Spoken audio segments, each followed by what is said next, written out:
On va faire notre premier exercice pour nous habituer à identifier des polynômes et des monômes. On va faire l'exercice 2.1.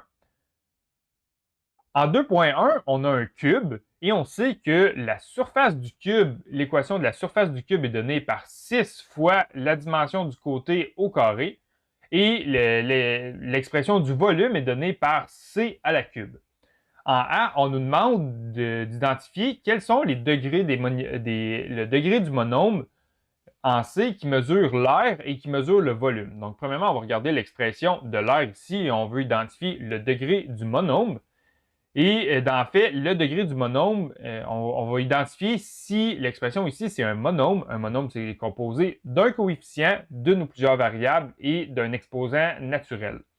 Donc, on a un coefficient ici, on a une constante qui est 6. On a une ou plusieurs variables. On a une seule variable qui est la variable C, qui veut dire la dimension d'un côté. Et à cette variable-là, on applique un exposant naturel qui est l'exposant 2. Donc oui, c'est un monôme. Et le degré du monôme, c'est la somme de tous les exposants. Donc on a un seul exposant, c'est 2. Donc l'air est composé d'un monôme de degré 2. Pour le volume, on va faire la même chose. On a un coefficient, même s'il n'est pas identifié ici, la constante est 1. C'est comme si on avait 1 fois c à la cube. On a une variable qui est c, et à cette variable-là, on applique un exposant naturel, c'est un nombre entier autant positif que négatif, qui est le nombre 3, donc le volume est de degré 3. Ensuite, en B, on nous demande de trouver l'air et le volume de notre cube si un arête mesure 10 cm. Donc, on va débuter premièrement par l'air. On veut calculer l'air, qui est donné par l'expression 6c au carré, tel que la dimension d'un côté est égale à 10 cm. Donc, ce qu'on va faire, on va prendre l'expression ici, l'équation, et on va remplacer la variable c par 10 cm. Donc, on va avoir 6 fois 10 cm au carré. Donc, ce qu'on obtient, ça va être 6 fois 10 au carré qui est 100 cm. Et les unités, ça va être des centimètres au carré, puisqu'on a des centimètres à lesquels on applique le carré. Donc, ce qu'on va avoir, on va avoir une heure qui est égale à 600 cm au carré. On va faire la même chose avec le volume. L'expression du volume est donnée par c à la cube. Et on veut trouver la valeur de l'expression telle que la dimension du côté, la variable c est égale à 10 cm. Donc, on va remplacer la variable c par 10 cm. Donc, on va avoir 10 cm à la cube, ce qui nous donne un volume de 1000 cm3.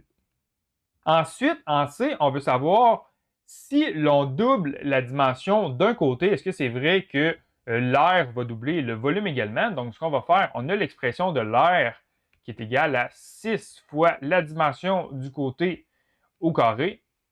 Donc, ce qu'on va faire, on va recalculer l'air, mais cette fois-ci en utilisant une dimension de côté 2 fois plus grande. Donc, on va calculer l'air si la dimension de C, en fait, est 2 fois plus grande, donc avec 2C au carré.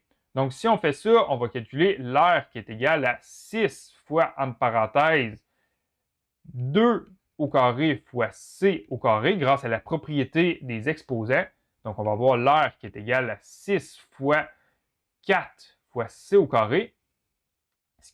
Donc, quand on compare l'air, l'équation de l'air originale avec l'équation de l'air maintenant, donc je vais souligner les deux ici, on avait initialement un air de 6 fois C carré. Et si on double la dimension du côté, on va obtenir une aire de 6 fois 4 fois C carré. Donc l'air, en fait, il va être 4 fois plus grand. Il ne sera pas simplement 2 fois plus grand, il va être 4 fois plus grand.